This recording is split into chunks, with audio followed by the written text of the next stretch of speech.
नमस्कार प्यारे साथियों, मैं संदीप ठाकुर गुप्ता क्लासेस टीम की तरफ से आप सबका स्वागत करता हूं Gupta classes daily news alert पर। जैसा कि साथियों मैं पहले भी बता चुका हूं, हम मई की महत्वपूर्ण करंट अफेयर पढ़ रहे हैं।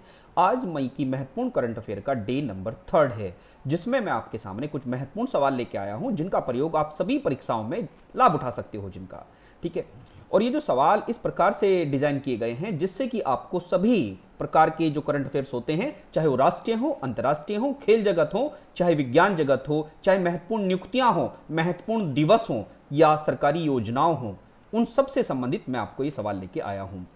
और इन सवालों पे जैसा मैं पहले भी बता चुका हूं, प्रत्येक सवाल को आपको 10 सेकंड मिलता है। उस 10 सेकंड में आप अपने माइंड की एक्सरसाइज करते हो और उसके बाद आप जवाब देते हो। जवाब जब आपका मुझे मिल चुका होता है तो मैं आपको उसका एक्सप्लेनेशन देता हूं।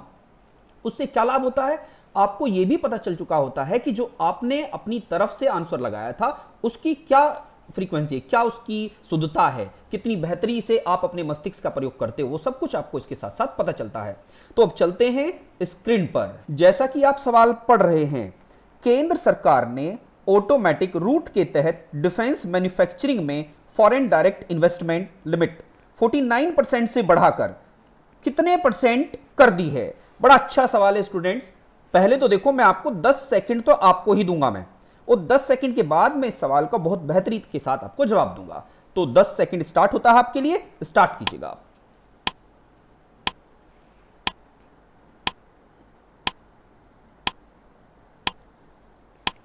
जैसा कि आपने इस सवाल को पढ़ा, पढ़ने के बाद पहले तो मैं आपको इसका एक्सप्लेनेशन डायरेक्ट देता हूं। एक्सप्लेनेशन क्या है इसका पढ़िएगा। जवाब है, डिफेंस सेक्टर में भारत सरकार ने 74%, कितना परसेंट स्टूडेंट, 74% एफडीआई की मंजूरी दे दी है।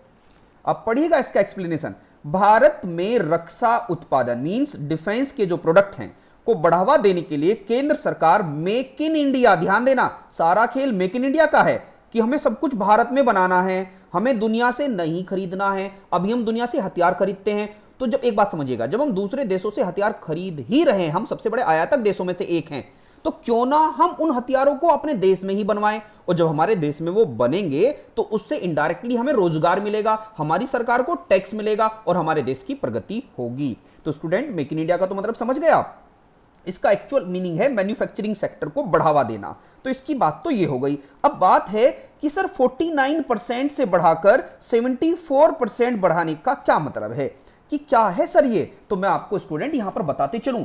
देखो, आपको एक बात पता चलना चाहिए कि हिंदुस्तान के अंदर जो निवेश होता है, एफडीआई होता है या इन्वेस्टमेंट होता है, उसके दो तरीके हैं निवेश के।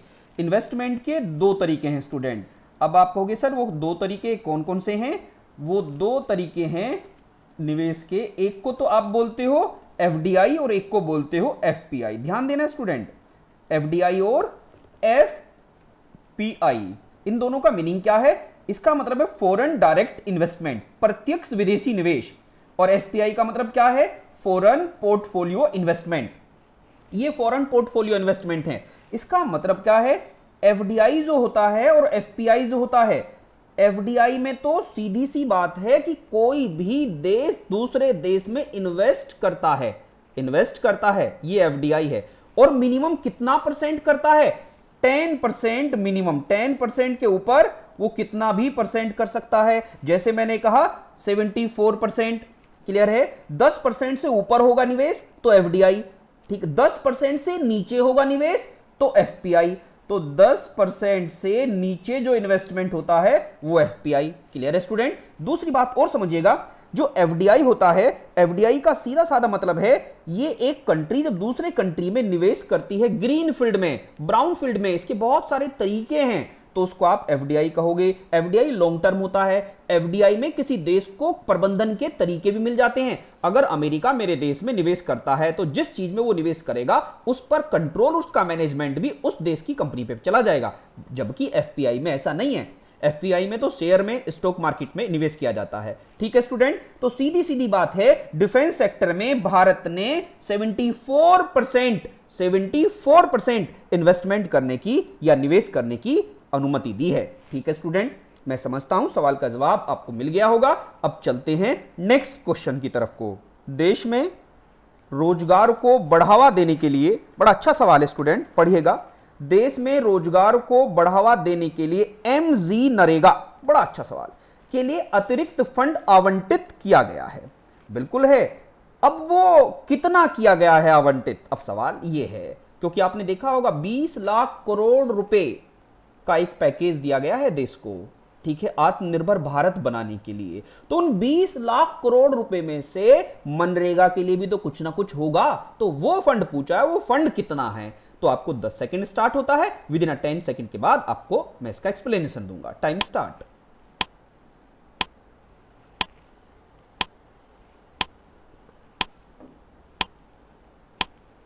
इसका जवाब देख लेते हैं स्टूडेंट। इसका जवाब देखिएगा, 40,000 करोड़ रुपए। कितने हजार करोड़ रुपए?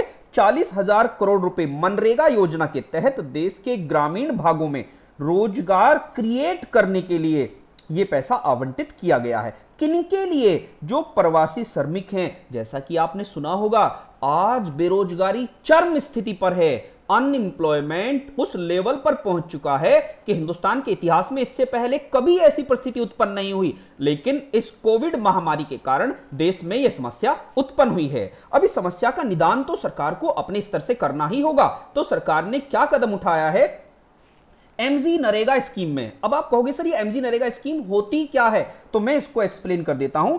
MG NREGA Mahatma Gandhi National Rural Employment Guarantee Act, Mahatma Gandhi राष्ट्रीय ग्रामीण रोजगार गारंटी अधिनियम है। ध्यान देना, गारंटी लेता है कि मैं भारत के ग्रामीण लोगों को, कमजोर लोगों को, गांव के गरीब, गांव और दलित, पिछड़ा, उस हर व्यक्ति को मैं रोजगार दूंगा जो सच में रोजगार करना चाहता है। ठीक है स्टूडेंट, तो एमजी नरेगा एक बहुत बड़ी योजना है भारत सरकार की। अब अगर मैं आपसे कहूं कि सर जो एमजी नरेगा की शुरुआत थी इस देश में कब हुई थी, तो आपको याद रखना है 2006 में शुरू हुआ था ये एमजी नरेगा योजना। पहले इसका नाम था नरेगा, पहले स्टूडेंट क्या नाम था? नरेगा, लेकिन अब क्या है इसका नाम? एमजी नरेगा। महात्मा गांधी सब जोड़ा है।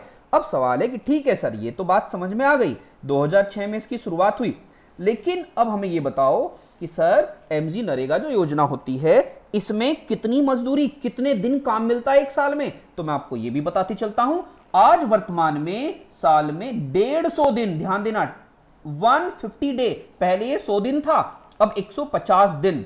प्रत्येक व्यक्ति जो एक परिवार में ध्यान देना, एक फैमिली में जो व्यक्ति काम करना चाहता है वो 150 दिन इसमें काम कर सकता है। मजदूरी के तौर पर कितने रुपए मिलेंगे उसको? ध्यान देना स्टूडेंट, बड़ा महत्वपूर्ण सवाल है। 202 रुपए पर डे, 202 रुपए पर डे। अब ध्यान देना, स्थिति वापस मैं बोल रहा हूं, पहले ये 182 रुपए हुआ करता था, 182 रुपए पर डे, लेकिन अब कितना हो गया ये? 202 रुपए। ये सवाल इंपॉर्टेंट है, पूछा जाएगा कि बताइए जो भारत में 20 लाख करोड़ का आर्थिक पैकेज दिया गया है उसके अंतर्गत मनरेगा को कितनी राशि आवंटित की गई है, और मनरेगा किन लोगों के लिए होता है? खासकर गांव इसमें वर्ड जुड़ा है, रूरल, गांव के लोगों को रोजगार देने के लिए, क्योंकि गांव में मजदूर गरीब है, उस मजदूर गरीब को कम से कम 2 टाइम का भोजन तो मिल जाए, उसके लिए 150 दिन रोजगार देने की गारंटी दी है सरकार ने। और उसको पर डे के हिसाब से कितनी मजदूरी? 202 रुपए। इसके साथ साथ स्टूडेंट में एक बात और बताते चलूं आपको, अगर सरकार ने 150 दिन की आपसे गारंटी ले ली है कि हां हम गारंटी देंगे, और आपको काम दिया केवल 100 डेज का, 100 दिन का, तो इसका मतलब क्या हुआ? अगर वो 100 दिन का आपको काम दे रहा तो 100 दिन का तो पैसा मिलेगा ही। अगर 50 दिन का सरकार काम नहीं देती है तो 50 दिन का आपको पैसा मिलेगा। सीधी सी बात है, 150 दिन कंपलसरी है। अगर आप सरकार की तरफ से मिस्टेक हो रही है तब है, अगर आप गए ही नहीं, वो काम दे रहा और काम लेना नहीं चाहते हो, फिर उसकी कोई गारंटी नहीं है। तो ये था एमजी नरेगा की बात पूरी। तो समझ गए होंगे आप, क्योंकि अब 202 रुपए कर दिया है। 202 रुपए क्यों किया है? क्योंकि अब गांव में गरीब पहुंच गए, मतलब जो हम जैसे लोग या ग्रामीण अंचल के लोग जो शहरों में काम करने आए थे वापस वो मूव हुए हैं कोविड-19 के कारण, तो उनकी भी तो गारंटी लेगी होगी ना सरकार, तो उसके लिए 202 रुपए पर डे कर दिया गया है। तो स्टूडेंट मैं समझता हूं सवाल आपको समझ में आ गया होगा, अगर समझ में आया है तो यस लिखिएगा। ठीक है स्टूडेंट, अब नेक्स्ट क्वेश्चन पे चलते हैं। नेक्स्ट सवाल है आपके सामने, बड़ा अच्छा सवाल है।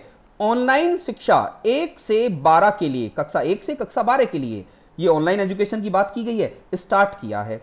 कार्यक्रम का नाम बताइए जो आत्मनिर्भर भारत अभियान के तहत बताया गया। ध्यान देना, 20 लाख करोड़ से भारत को सेल्फ इंडिपेंडेंट, सेल्फ, खुद से वो आत्मनिर्भर बने, अपने आप पर निर्भर हो। ठीक है स्टूडेंट, तो ये आत्मनिर्भर भारत 20 लाख करोड़ की बात की गई थी। तो उसके तहत ऑनलाइन एजुकेशन, जो स्कूल नहीं जा पा रहे हैं बच्चे, या अब तो कॉलेज भी नहीं जा पा रहे हैं, यूनिवर्सिटी नहीं जा पा रहे हैं स्टूडेंट, उनके लिए भी इस आत्मनिर्भर भारत के तहत शिक्षा में प्रावधान किए गए हैं। तो सवाल ये पूछा है स्टूडेंट कि वो कौन सा प्लेटफॉर्म है जिसके तहत ये बात कही गई है। तो 10 सेकंड है आपके पास, 10 सेकंड में आप जवाब दीजिएगा। बहुत बढ़िया, वेल डन।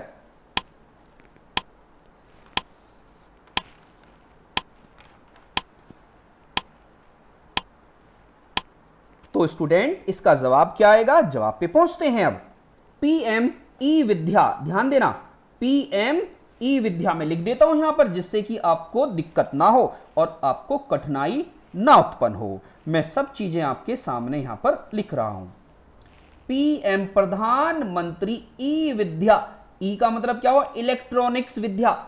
इलेक्ट्रॉनिक्स का मतलब क्या हुआ, जो इलेक्ट्रॉनिक्स माध्यम से आपको मिलेगी विद्या। विद्या का मतलब नॉलेज, ज्ञान, और ज्ञान मेन चीज है। ज्ञान जब तक आपको नहीं होगा तो आने वाली परीक्षाओं को भी आप नहीं क्लियर कर पाएंगे। और इसमें ज्ञान बड़े व्यापक दृष्टिकोण से समझाया गया है। इसमें मनोज्ञान भी है, मनोदर्पण भी है, क्योंकि इस समय पे कोविड महामारी के कारण लोग बड़ा डिप्रेशन में जा रहे हैं। क्या होगा, कैसे चलेगा घर, हमारा तो सब कुछ लूट गया है, हमारा बिजनेस बंद होगा। अरे भैया, सबके साथ है परिस्थिति। अगर जिंदा रहे तो सब कुछ कर जाएंगे, और जीवित ही नहीं रहे तो क्या किसके लिए करोगे। सबसे पहले अब खुद को बचाना है, परिवार को बचाना है। तो सरकार कदम उठा रही है। तो सरकार ने कहा शिक्षा को हम परेशान, जो बच्चा पढ़ना चाहता है उसको परेशानी में नहीं डालेंगे, उसके लिए प्लेटफॉर्म लेके आ रहे हैं। तो प्लेटफॉर्म का नाम क्या है, पीएम ई विद्या। थोड़ा पढ़िए फिर मैं आगे बताता हूं। पीएम ई विद्या नाम का एक प्रोग्राम तुरंत लॉन्च किया जाना है। यह ऑनलाइन शिक्षा के लिए एक बहु मोड उपयोग है, मतलब मल्टी मोड है, जो राज्यों, केंद्र शासित प्रदेशों और स्कूली शिक्षा के लिए, देखो स्कूली शिक्षा के लिए पहले से एक पोर्टल चल रहा था दीक्षा, मतलब जैसे बोलते हैं दीक्षा ले ली। दीक्षा लेने का मतलब है मैंने उस व्यक्ति से दीक्षा ली है कि मैं ज्ञान प्राप्त करूंगा। तो दीक्षा के तहत सभी ग्रेड, एक राष्ट्र एक डिजिटल प्लेटफॉर्म के तहत कक्षा 1 से 12 के लिए एक निर्धारित टीवी चैनल बना है। ध्यान देना स्टूडेंट। अब आपको एक बात और बताते चलूं, यहां पर क्लास 1 से क्लास 12 तक आपने सुना होगा एक प्लेटफॉर्म है D2H, डायरेक्ट टू होम। ये 12 चैनल हैं स्टूडेंट, इसके लिए 12, 30 ऑलरेडी चल रहे थे पहले से, 32 पहले से चल रहे थे, 12 ये हो गए, टोटल चैनल हो गए 44। कितने चैनल हो गए, 44। और ये 12 चैनल तो डेडिकेटेड हैं class 1, class 2, class 3, class 4, class 5 to 12। तो 12 चैनल के माध्यम से स्टूडेंट अपने घर पर शिक्षा प्राप्त कर सकते हैं, स्कूली शिक्षा। अब स्कूली शिक्षा के साथ साथ आप कहोगे सर हमारे लिए क्या होगा, यूनिवर्सिटी में जो हम पढ़ रहे हैं उसके लिए भी हिंदुस्तान की टॉप 100 यूनिवर्सिटी, देखो 100 विश्वविद्यालयों को गाइडलाइन दे दी है कि 30 मई तक आप भी स्टार्ट कीजिएगा। अब आप कहोगे कि सर ये 30 यूनिवर्सिटी में क्या हमारी भी यूनिवर्सिटी है क्या? नहीं नहीं, हमारी यूनिवर्सिटी नहीं है इसमें। इसमें कौन सी यूनिवर्सिटी है, ध्यान देना, हिंदुस्तान की top most university like IIT, Hindustan के आईआईटी, इसी के साथ साथ सेंट्रल यूनिवर्सिटी जैसे जेएनयू, बनारस हिंदू यूनिवर्सिटी, अलीगढ़ मुस्लिम यूनिवर्सिटी, इलाहाबाद सेंट्रल यूनिवर्सिटी, इस तरीके से भारत की सेंट्रल यूनिवर्सिटी, ध्यान देना स्टूडेंट, सेंट्रल यूनिवर्सिटी भी इसमें आएगी। यहीं पर आपके सामने आपने एक नाम सुना होगा, IIM, Indian institute of management, यहीं पर NITs, national institute of technology, ये सब यूनिवर्सिटी मिलकर भी कब तक, 30 मई तक चैनल स्टार्ट करेंगे। ये ध्यान देना, 30 मई तक की गाइडलाइन इनको दी गई है। तो ये है आपका कंप्लीट सिस्टम। ऐसी उद्घोषणा करने वाली कैंडिडेट का नाम फाइनेंस मिनिस्टर ऑफ इंडिया। और वर्तमान में देश की फाइनेंस मिनिस्टर कौन है, कमेंट करके मुझे बताइएगा। शायद आपको सवाल का जवाब समझ में आया होगा। अब चलते हैं नेक्स्ट सवाल की तरफ को। उस राज्य का नाम बताइए जिसने अपनी तरह का पहला चरण पादुका। अब ध्यान देना, बहुत गरीब लोग 600, 700 किलोमीटर पैदल जा रहे हैं। कोई सामने पैर में चप्पल नहीं, जूते नहीं, छाले पड़ गए हैं और आंखों में आंसू है, पेट भूखा है, ठीक है, और अपनी मनोदशा पर रो रहे हैं। ऐसे लोगों के लिए कुछ प्रदेश की सरकार ने एक इनिशिएटिव लिया है और उस इनिशिएटिव का नाम, उस पहल का नाम चरण पादुका अभियान है। तो सवाल यह पूछा गया है, जब उस राज्य की सीमा से मजदूर गुजरेगा तो वह राज्य उनको चप्पल जूते प्रोवाइड करेगा। उस राज्य का नाम बताइए। तो स्टूडेंट मुझे बताइए उस राज्य का नाम। 10 सेकंड है आपके पास।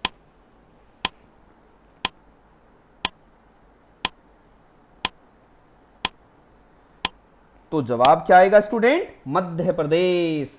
मध्य प्रदेश का मतलब देश के मध्य में स्थित प्रदेश। अगर देश के किसी भी कोने का मजदूर प्रवासी व्यक्ति उस सीमा से गुजरेगा, मध्य से होके गुजरेगा, तो उसको वह प्रदेश सरकार चप्पल जूते मुहैया कराएगी। कुछ तो मरहम लगे पैरों पर, तो यह है मध्य प्रदेश सरकार। ओके स्टूडेंट, अब नेक्स्ट क्वेश्चन पर चलते हैं। गुजरात सरकार ने किस शहर में डिजिटल भुगतान को अनिवार्य कर दिया? कंपलसरी डिजिटल भुगतान ही होगा।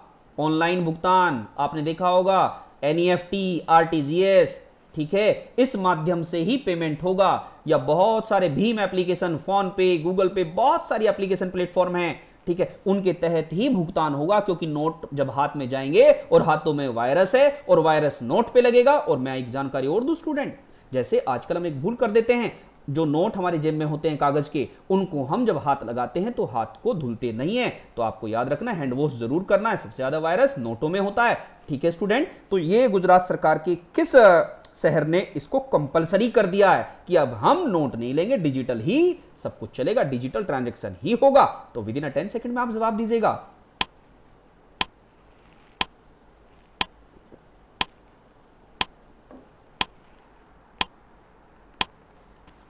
तो स्टूडेंट जवाब क्या आएगा?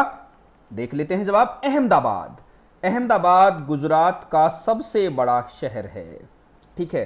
तो मुद्रा नोटों के माध्यम से कोविड-19 के प्रसार को रोकने के लिए महाराष्ट्र किसने स्टूडेंट? गुजरात ने यह कदम उठाया है, ठीक है स्टूडेंट। अब नेक्स्ट क्वेश्चन पर चलते हैं। उस देश का नाम बताइए जिसने आई फील यू, मैं महसूस करता हूं, विकसित किया है। जो एक बुद्धिमान ब्रेसलेट है जो उपयोगकर्ता को सामाजिक दूरी, मतलब उसको एक आर्टिफिशियल इंटेलिजेंसी के साथ जोड़ा है। ब्रेसलेट को किससे जोड़ा है? आर्टिफिशियल इंटेलिजेंसी के साथ, जिससे वो सोशल डिस्टेंसिंग का पालन करना सिखाए। अगर वो हमने पहना हुआ है तो हमें पता चल जाएगा कि भैया सोशल डिस्टेंसिंग मेजर करो, आपके सामने भी और पीछे भी, आगे भी कोई व्यक्ति है, उससे कम से कम 1 मीटर की दूरी पर हो जाओ। वो आपको कोई ना कोई आइडेंटिफिकेशन मार्क देगा जिससे कि आपको समझ में आ जाए, ठीक है। तो ये सवाल है, कौन सा देश है जिसने ऐसा बनाया है? तो अब सवाल का जवाब आपको देना होगा, तो जवाब ढूंढिए, क्या जवाब होगा।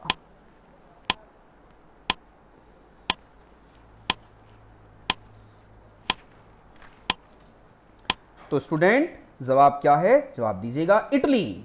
ये काम किसने किया है? इटली ने किया है।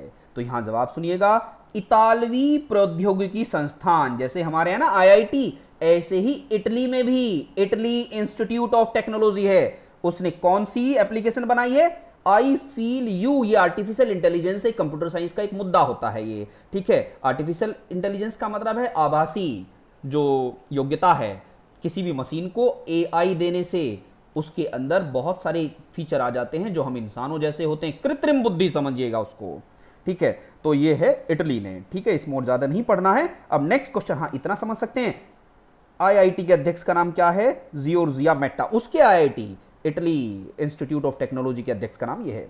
अब नेक्स्ट क्वेश्चन पर चलिएगा। बेंजामिन नेतन्याहू बड़े ताकतवर और बड़े मित्र स्वभाव के हैं, क्योंकि जिस देश के बारे में बताने वाला हूं आप जानते हैं, वह देश भारत का परम मित्र है, हमेशा हमारे साथ खड़ा रहा है, कंधे से कंधा मिला के चला है। बेंजामिन नेतन्याहू उस देश के 5वीं बार प्राइम मिनिस्टर बने हैं, 5वीं बार शपथ लिए, 5th टाइम ओथ लिया है। बहुत बड़ी बात है ये, किसी देश के 5वीं बार लगातार प्रधानमंत्री का अगर टैग किसी को लग जाए। तो पूछा है वह देश कौन सा है जिस देश के प्रधानमंत्री बेंजामिन नेतन्याहू हैं? तो 10 सेकंड में जवाब दीजिएगा। Well done, keep it up.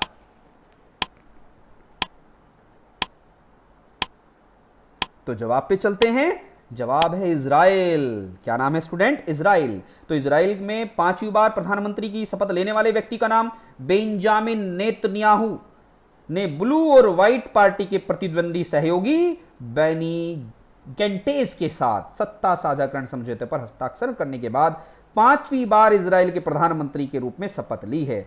अब वो 13 नवंबर 2021 तक इस पद की अध्यक्षता करेंगे। ठीक है स्टूडेंट, अब सवाल है कि ठीक है सर, जवाब तो हमें मिल गया है, लेकिन हमें क्या बताएंगे सर इजराइल कहां पर है? तो मैं आपको बताऊं, इजराइल वेस्टर्न एशिया का एक देश है, पश्चिमी एशिया का देश है, जिसकी राजधानी जेरूसलेम है, जिसकी राजधानी जेरूसलेम है। ठीक है स्टूडेंट, और जिसके प्रेसिडेंट का नाम रियोवेन रिवेलिन, ध्यान देना, रियोवेन रिवेलिन है, और जिसके प्राइम मिनिस्टर कौन है? बेंजामिन नेतन्याहू, और जिसकी मुद्रा का नाम क्या है ये तो मैं आपसे ही अपेक्षा करूंगा, मुझे पता चलेगा कितने लोग एक्टिव हैं। ठीक है, तो कमेंट कीजिएगा, क्या कमेंट करना है? इजराइल की मुद्रा का नाम, क्योंकि लास्ट क्लास में मैंने आपको इजराइल की मुद्रा बताया था। तो जवाब दीजिएगा स्टूडेंट।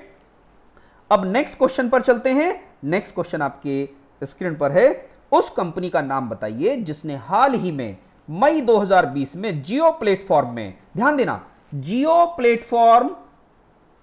प्लेटफॉर्म किस इंडस्ट्री का प्लेटफॉर्म है, या सब्सिडरी है या सहायक है? तो समझ गए होंगे, रिलायंस इंडस्ट्रीज लिमिटेड RIL का एक सब्सिडरी जियो प्लेटफॉर्म है। ठीक है स्टूडेंट, इस जियो प्लेटफॉर्म का कितना % हिस्सेदारी उस कंपनी ने खरीद लिया है? तो पूछा है उस कंपनी का नाम बताओ जिसने रिलायंस इंडस्ट्री की सब्सिडी जियो का 1.34% हिस्सेदारी खरीदी है। ठीक है स्टूडेंट, तो जवाब दीजिएगा विद इन 10 सेकेंड में।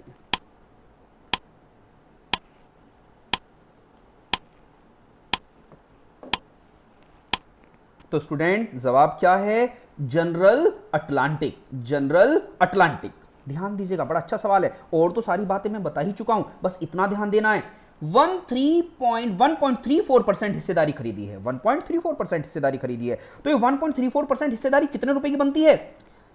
6,598 करोड़ रुपए, ये इतने बनते हैं। अब मैं इसका थोड़ा सा डायग्राम के साथ आपको इसकी पूरी तकनीकी प्लेटफॉर्म बताता हूं। देखिएगा, आपको एक साइड में लेना है Reliance industries limited, Reliance industries limited, और दूसरी तरफ क्या लेना है स्टूडेंट? दूसरी तरफ लेना है जनरल अटलांटिक, मतलब ये वाला जनरल अटलांटिक लेना है, जनरल अटलांटिक। ये कहां की कंपनी है? ये पहले मैं आपको बताते चलूं, यूएसए की कंपनी है। इसका मुख्यालय कहां पर है? न्यूयॉर्क में है। कहां पर है स्टूडेंट? न्यूयॉर्क में है। और जबकि रिलायंस का मुख्यालय, रिलायंस इंडस्ट्रीज लिमिटेड का मुख्यालय कहां पर है स्टूडेंट? मुंबई। कहां पर है? मुंबई। रिलायंस इंडस्ट्रीज कि MD एंड चेयरमैन वर्तमान में कौन है? मुकेश अंबानी, मुकेश अंबानी। और जनरल अटलांटिक अगर मैं बात करूं, इसके हेड कौन है? तो इसके head Edwin Cohen, Edwin Cohen इसके हेड है ये जनरल अटलांटिक। जो जनरल अटलांटिक कंपनी है ये विश्व में, ध्यान देना, विश्व में इसको 150 इन्वेस्टमेंट है। कहने का मतलब दुनिया में 150 इन्वेस्टमेंट कर चुकी है अलग अलग देशों में। तो इसका एक इन्वेस्टमेंट भारत में भी हुआ है रिलायंस इंडस्ट्री में, जियो प्लेटफॉर्म पर। ठीक है, तो 150 से ज्यादा इसका इन्वेस्टमेंट है, पूरी दुनिया में अलग अलग देशों में इन्वेस्टमेंट करती है। प्राइवेट हेल्ड कंपनी है ये, प्राइवेट हेल्ड कंपनी है, ये आपको ध्यान देना है। और जबकि रिलायंस इंडस्ट्री, जैसे रिलायंस इंडस्ट्री के कितनी सब्सिडरी है सहायक? 10। जैसे आपने एक नाम सुना होगा रिलायंस जियो प्लेटफॉर्म, ठीक है ना स्टूडेंट। इसी तरीके से रिलायंस के बहुत सारे कम्युनिकेशन में भी है रिलायंस, पेट्रोलियम में भी है रिलायंस, अब तो रिटेल में भी है रिलायंस। इस तरीके से रिटेल, इन सबको मिलाकर रिलायंस की कितनी सब्सिडरी है? 10 है। तो इसमें जनरल अटलांटिक ने रिलायंस इंडस्ट्री का कितना % खरीद लिया है? अभी मैंने बताया है स्टूडेंट 1.34%। कितने रुपए में खरीदा है? इतने रुपए में खरीदा है। तो शायद मैं समझता हूं ये जानकारी आपको समझ में आई होगी। अब नेक्स्ट क्वेश्चन पर चलते हैं। उस निकाय संगठन का नाम बताइए जिसने प्रवासियों के लिए, प्रवासियों के आंदोलनों को ट्रैक करने के लिए, मतलब कहां पर प्रवासी जो माइग्रेंट्स हैं कहां पर मूवमेंट कर रहे हैं, कहां भीड़ लगा रहे हैं, कहां समस्या उत्पन्न हो रही है, या वो रास्ते में जा रहे हैं उन्हें कितनी तकलीफ हो रही है, अगर उन्हें तकलीफ हो रही है उस ट्रैकिंग सिस्टम के द्वारा उन लोगों तक पहुंचना और उनकी मदद करना। ठीक है, क्योंकि प्रवासी समस्या बड़ी बड़ी समस्या, भयंकर समस्या आ चुकी है भारत सामने। क्योंकि भारत देश के बहुत सारे लोग अपने घर से दूर काम करते थे, और उन काम करने वाले लोगों में सबसे ज्यादा लेबर क्लास थे। वो लेबर क्लास परेशान हैं, तो उनकी परेशानियों को सॉल्यूशन देने के लिए एक डैशबोर्ड बना है, जिस डैशबोर्ड का नाम किसने विकसित किया है? सवाल ये पूछा है। उस निकाय संगठन का नाम बताइए जिसने प्रवासियों के आंदोलनों को ट्रैक करने के लिए ऑनलाइन डैशबोर्ड, राष्ट्रीय प्रवासी सूचना प्रणाली NMIC विकसित किया है। अब सवाल है कि सर ये NMIC होता क्या है? NMIC National Migrant Information System, National Migrant Information System, ठीक है। और यहां पर बड़ी अच्छी खबर है ये, तो इसका जवाब मुझे 10 सेकंड के अंदर दीजिएगा आप। टाइम स्टार्ट होता है आपका।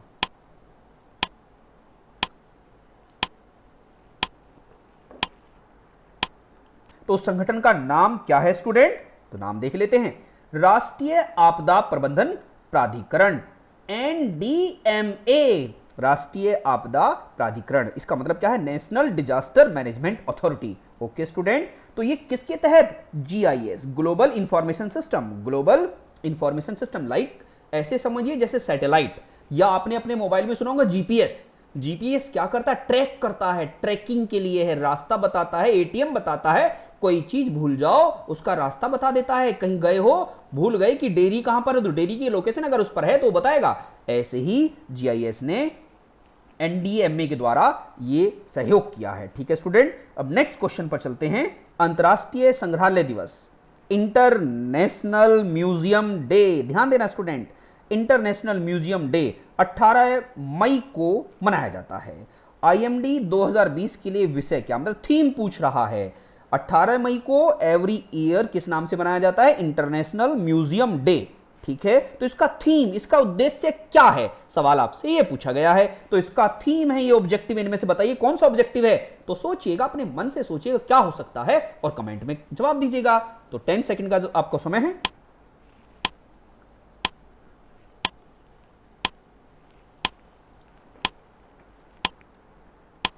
तो स्टूडेंट्स का जवाब क्या आएगा? इसके जवाब की तरफ को चलते हैं। जवाब है इसका समानता के लिए संग्रहालय, समानता के लिए संग्रहालय। आप कहोगे सर कि इसकी थीम का मतलब तो बता दो सर आप। इसका मतलब क्या है?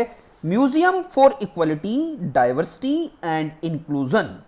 समानता के लिए संग्रहालय, क्योंकि पूरा विश्व एक है, समान है, क्योंकि पूरी दुनिया में भांति भांति प्रकार के लोग हैं, लेकिन फिर भी हम समान हैं। विविधता और समावेश, और एक जैसे ना होने के बावजूद भी हम एक दूसरे में समाहित हो जाते हैं, ठीक है स्टूडेंट। ये प्रतिवर्ष कब मनाया जाता है? 18 मई को मनाया जाता है। किस नाम से मनाया जाता है? इसका मैंने थीम क्या बताया? Museum for equality, diversity and inclusion, ठीक है स्टूडेंट। फिर से बोल देता हूं, museum for equality, diversity and inclusion, ठीक, ये इसका थीम है। कब मनाया जाता है ये मनाया जाता है 18 मई को प्रत्येक वर्ष। अब नेक्स्ट क्वेश्चन पे चलते हैं। विश्व एड्स वैक्सीन दिवस 2020 कब मनाया जाता है? वर्ल्ड एड्स वैक्सीन डे 2020 कब मनाया गया? तो इनमें से पूछा गया है कि बताइए एड्स वैक्सीन डे। ध्यान देना, एक बात समझना है, एड्स डे अलग है और एड्स वैक्सीन डे अलग है, कंफ्यूज मत हो जाना, क्योंकि विश्व एड्स दिवस तो 1 दिसंबर को मनाया जाता है, 1 दिसंबर, ये उसकी दवाई का है, विश्व एड्स वैक्सीन डे, ठीक है स्टूडेंट। तो बताइए, 10 सेकंड है आपके पास।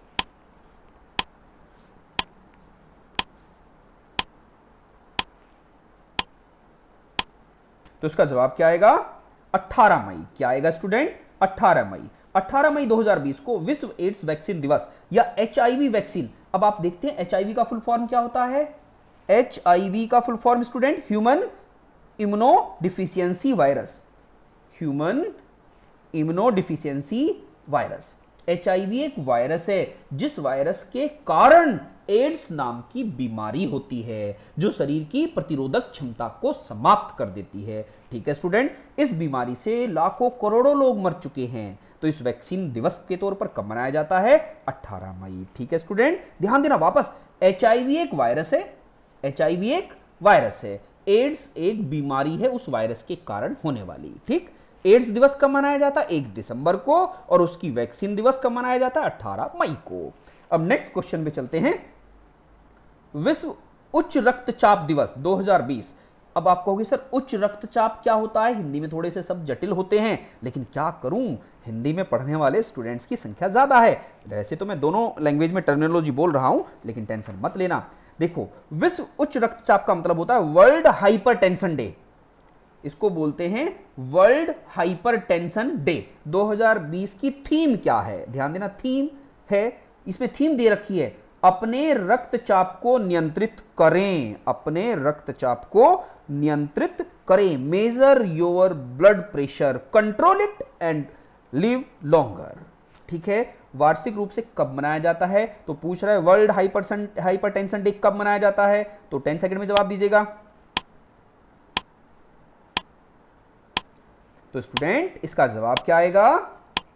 17 मई कब मनाया जाता है? 17 मई को मनाया जाता है। ठीक, इसमें और कुछ नहीं है, 17 मई को इसको याद रखना है आपको, 17 मई को एवरी ईयर मनाया जाता है। ठीक है। अच्छा, आपसे कोई सवाल पूछे, ठीक है सर ये तो बता दिया, लेकिन आप हमें ये भी बता दो 16 मई में क्या होता है?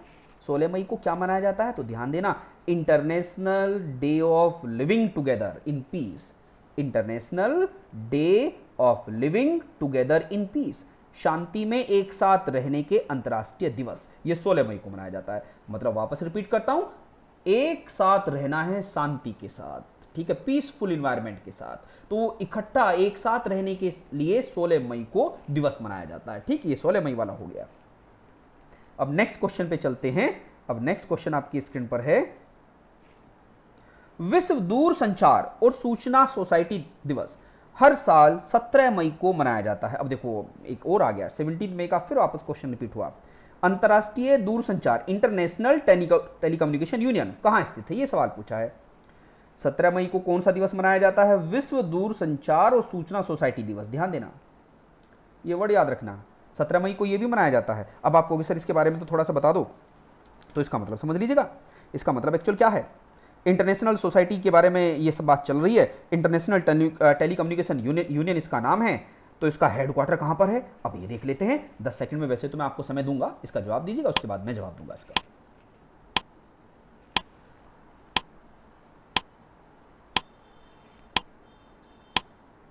तो स्टूडेंट इसका जवाब क्या आएगा? इसका जवाब आएगा जेनेवा। क्या आएगा? जेनेवा। अब सवाल यहां पर है कि सर ये तो बात सही है, लेकिन इसका थीम भी बता दो। थीम क्या है? तो थीम क्या है? कनेक्ट 2030। कनेक्ट 2030 जी, इसमें लिखा SDG, सस्टेनेबल डेवलपमेंट गोल। ध्यान देना, कनेक्ट 2030 सस्टेनेबल डेवलपमेंट गोल, सतत विकास लक्ष्य को पूरा करने के लिए हमें इकट्ठा रहना होगा। अगर एक साथ रहेंगे तो दुनिया को बदल देंगे, क्योंकि इंटरनेट ने पूरे विश्व को एक साथ लाने का मौका दिया, जैसे मुझे और आपको। ध्यान देना, ये इंटरनेट का ही तो युग है। आप और मैं आपस में क्या कर रहे हैं? संचार कर रहे हैं, कम्युनिकेशन कर रहे हैं। ठीक है, तो ये इंटरनेट से संबंधित है। तो अब मैं आपसे पूछ रहा हूं, जो ITU है इसका मुख्यालय कहां पर है student? ITU, international telecommunication union का मुख्यालय कहां पर है? जिनेवा। अब आपसे मैं एक बात और कहूं, एक बात और सुनना है आपको। ITU में कितने मेंबर नेशन हैं? 193। कितने हैं? 193। जितने UNO में मेंबर हैं इतने ही ITU में मेंबर हैं। और ITU UNO का ही क्या है? चाइल्ड है, बच्चा है। ठीक है, ये ध्यान देना। देखो एक बात बताऊं मैं आपको, एक वर्ड तो हुआ UNO, UNO के बेटे का नाम है UN इकोसोस। अब आपको सर ये क्या है? United Nation Economic and Social Council, ECOSOC के नाम से जाना जाता है, इकोनॉमिक एंड सोशल काउंसिल। ठीक है, संयुक्त राष्ट्रीय आर्थिक व सामाजिक परिषद। अब यूनेस्को, ये जो ये वाला पार्ट है, इसका बेटा ये है। देखो तो फिर क्या हुआ? UNO का बेटा UNESCO, और इसका बेटा कौन? ITU। ये इस तरीके से याद रखना है। तो इसका मतलब United Nation Economic and Social council का पार्ट ITU है। तो कितने मेंबर नेशन है इसमें? 193। इसका मुख्यालय कहां पर है? जेनेवा। ठीक है स्टूडेंट, तो जेनेवा में किस किन संस्थाओं के मुख्यालय हैं? वापस सुनिएगा, जेनेवा में, जेनेवा कहां पर है? स्विट्जरलैंड में, एक बहुत अच्छा शहर है, स्विट्जरलैंड का एक सिटी है जेनेवा। वहां पर किन किन संस्थाओं के हेडक्वार्टर हैं? कमेंट में मुझे इसका जवाब लिख के भेजिएगा, अभी मैं समझूंगा कि हां आप सच में पढ़ते हैं। ठीक है, तो नेक्स्ट क्वेश्चन पे चलते हैं। डेनमार्क के वैज्ञानिक ने एक परजीवी कवक की नई प्रजाति, मतलब क्या होता, फंगी की एक नई प्रजाति की खोज की है। तो इसे किस नाम से इसको रखा गया है? तो इसमें ज्यादा डिटेल में नहीं पढ़ना, बड़ा आसान सा है, इसमें आपको जवाब मिल जाएगा। तो 10 सेकंड में सोचिएगा क्या आपके तरीके से जवाब होगा, फिर मैं जवाब दूंगा।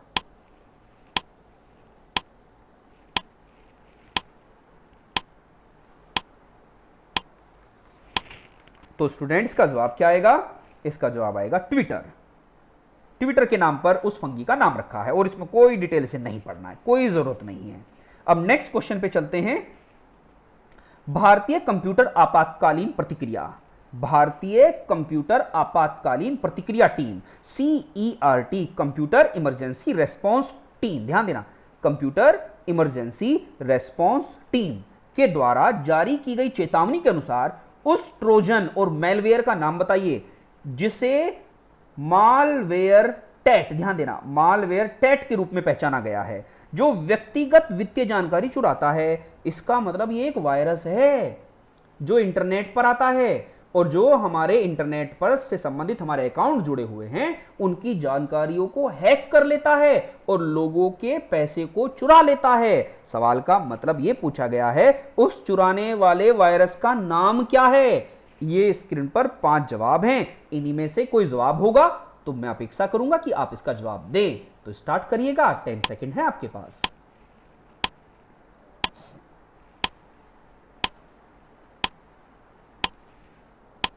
क्या जवाब आएगा स्टूडेंट?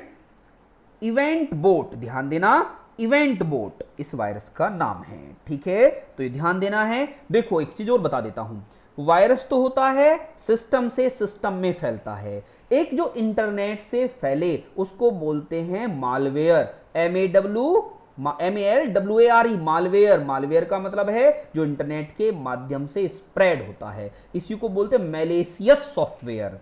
ठीक है, जो दूसरे के सिस्टम में इन्फेक्शन कर दे उसको मैलिशियस सॉफ्टवेयर कहते हैं। तो उसका नाम क्या रखा? Event boat. ओके स्टूडेंट, अब नेक्स्ट चलते हैं। डाक विभाग मतलब पोस्टल डिपार्टमेंट किस मंत्रालय के तहत कार्य करता है? तो सवाल यह पूछा है जो पोस्टल डिपार्टमेंट है अंडर कंट्रोल विच मिनिस्ट्री, कौन से मंत्रालय के अंतर्गत पोस्टल डिपार्टमेंट कार्य करता है? यह सवाल परीक्षा में पूछा गया है कई बार। ठीक है, तो मुझे जवाब दीजिएगा। यह स्टैटिक जीके बन गया, स्टैटिक जीके का सवाल है, तो कमेंट में रखिएगा कि डाक विभाग किस मंत्रालय के अंतर्गत कार्य करता है।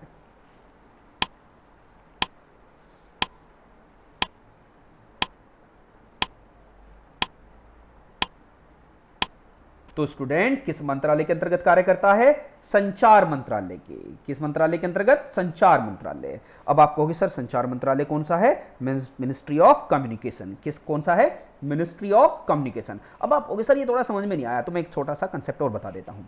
Ministry of communication and IT, ध्यान देना, ministry of communication and information technology 2016 में 2 पार्ट्स में ब्रेक हो गया। बीजेपी की सरकार ने इसको 2 पार्ट्स में ब्रेक कर दिया। एक का नाम रखा मिनिस्ट्री ऑफ कम्युनिकेशन और दूसरे का नाम रखा ministry of electronics and information technology. ठीक है स्टूडेंट, और ministry of information electronics and information technology को वापस फर्दर 3 पार्ट्स में ब्रेक किया। ठीक है, उसमें क्या था? Department of telecommunication, department of telecommunication, department of electronics and information technology and third का नाम था पोस्टल डिपार्टमेंट। Postal department. और लार्ज स्केल पर ये किसका मंत्रालय है? संचार मंत्रालय। ये बात समझ में नहीं आई हो तो टेंशन मत लेना, ये तो मैं थोड़ा डिटेल बताने लगा था, आपको तो केवल एक वर्ड याद रखना है, संचार मंत्रालय, मिनिस्ट्री ऑफ कम्युनिकेशन। इसके मंत्री का नाम क्या है? मंत्री कौन है ministry of communication and IT के? रविशंकर प्रसाद जी। क्या नाम है? रविशंकर प्रसाद जी। अब नेक्स्ट क्वेश्चन पर चलते हैं। नेक्स्ट क्वेश्चन है आपके सामने, कैनरा बैंक का मुख्यालय कहां स्थित है? कैनरा बैंक का मुख्यालय कहां पर स्थित है? तो स्टूडेंट क्या जवाब देंगे कि सर कैनरा बैंक क्या है? एक पब्लिक सेक्टर बैंक है, पब्लिक सेक्टर बैंक है। और ये जो पब्लिक सेक्टर बैंक है, भारत में कितने पब्लिक सेक्टर बैंक है? 12, और इन 12 में से एक का नाम क्या है? कैनरा बैंक है। तो इसका हेडक्वार्टर पूछा गया है, तो जवाब दीजिए क्या आएगा स्टूडेंट? विद इन 10 सेकंड में जवाब देना है। बहुत बढ़िया आप जवाब दे रहे हैं, well done, keep it up.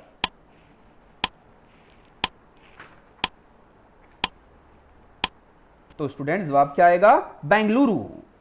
Silicon city of India भी बोला जाता है इसको, सिलिकॉन सिटी ऑफ इंडिया क्या है? बेंगलुरु। आईटी सिटी के नाम से भी इसको जाना जाता है, बेंगलुरु।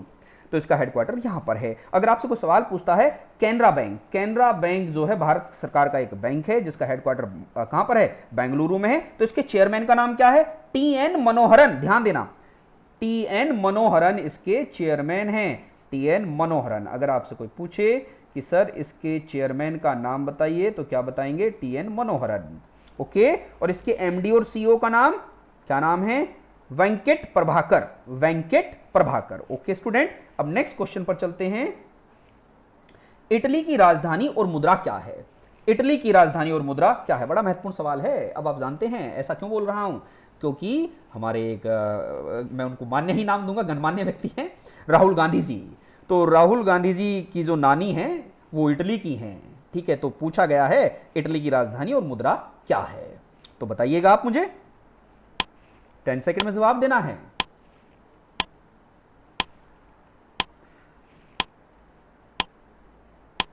तो क्या जवाब आएगा? इटली की राजधानी क्या? रोम। और इसकी करेंसी क्या है? यूरो। यूरो इसकी मुद्रा है, ठीक है स्टूडेंट। मैं थोड़ा सा और भी इसके बारे में ब्यौरा बता देता हूं। आपने सुना, क्योंकि अब राहुल जी से जुड़ा हुआ सवाल है तो थोड़ा सा इसको बता देते हैं। इटली, इटली की राजधानी क्या है? रोम है। अब आपसे सवाल है, रोम किस नदी के किनारे बसा हुआ है? बड़ा अच्छा सवाल है। टाइबर रिवर की एक नदी का नाम है वहां टाइबर, टाइबर रिवर के ऊपर है रोम सिटी। और रोमन साम्राज्य एक बड़ा प्राचीन साम्राज्य है स्टूडेंट। अगर मैं बात करूं पूरे यूरोप कॉन्टिनेंट में, ध्यान दीजिएगा मैं वापस बताता हूं, यूरोप महाद्वीप में अगर आपसे कोई पूछे, यूरोप साम्राज्य में केवल 2 ही देश हैं जो प्राचीन साम्राज्य रखते हैं। एक का नाम तो इटली है और सबसे पहले एक का नाम है यूनान। यूनान सुना है? यूनान का सिकंदर, क्लियर है ना? आपको पता जरूर होगा। एथेंस ग्रीस बोलते हैं, ग्रीस, यूनान, ठीक। तो सबसे प्राचीन तो यूनान है, दूसरा देश क्या? इटली। और इटली की राजधानी का नाम क्या? रोम। रोम किस नदी के ऊपर बसा हुआ है? टाइबर नदी के ऊपर बसा हुआ है। एक बड़ा महत्वपूर्ण सवाल जो बड़ी बड़ी परीक्षाओं में पूछा गया है, क्योंकि सवाल है लास्ट है, थोड़ा टाइम लग रहा होगा, लेकिन पढ़ते रहिए, क्या करें, पढ़ना हमारे लिए जरूरी है। इटली एक देश है, ध्यान देना, इटली एक देश है और देश के अंदर भी 2 देश हैं। देश के अंदर भी 2 देश हैं। तो आपसे कोई सवाल पूछे, ऐसा देश बताइए जिस देश के अंदर 2 स्वतंत्र देश हैं, उसका नाम इटली है। कौन कौन से देश हैं इसके अंतर्गत? एक तो आपने एक नाम सुना होगा स्टूडेंट, वेटिकन सिटी, सुना है ना? दुनिया का सबसे छोटा देश, वेटिकन सिटी दुनिया का सबसे छोटा देश। और दूसरा इटली में कौन सा देश है? San Marino, San Marino. ये 2 देश हैं इटली के अंदर, ओके स्टूडेंट। और दोनों ही स्वतंत्र हैं, दोनों ही इंडिपेंडेंट हैं, ओके। तो ये चीजें थी जो आपको पढ़नी थी। मैं समझता हूं आपको ये समझ में आया होगा, ठीक है स्टूडेंट। अब मुझे बताइए आज का जो ये पूरा लेक्चर था ये आपको कैसा लगा? और ये जो गुप्ता क्लासेस का इनिशिएटिव है डेली न्यूज़ अलर्ट, मैं हर दिन आपको अच्छे अच्छे सवाल लेके ही आता रहूँगा। इसी प्रकार जो सीरीज़ हम स्टार्ट कर रहे हैं वो भी सर अनाउंसमेंट करेंगे ही, ठीक है। और धीरे धीरे हम इस कारवां को आगे बढ़ाते चलेंगे, बस इस कारवां का हिस्सा ऐसे ही बने रहिएगा। और स्टूडेंट अगर ये आपको क्लास पसंद आई हो तो इसको लाइक कीजिएगा, शेयर कीजिएगा और कमेंट कीजिएगा। आज के लिए इतना ही, मिलते हैं फिर कल रात 9 बजे। Thank you, good night.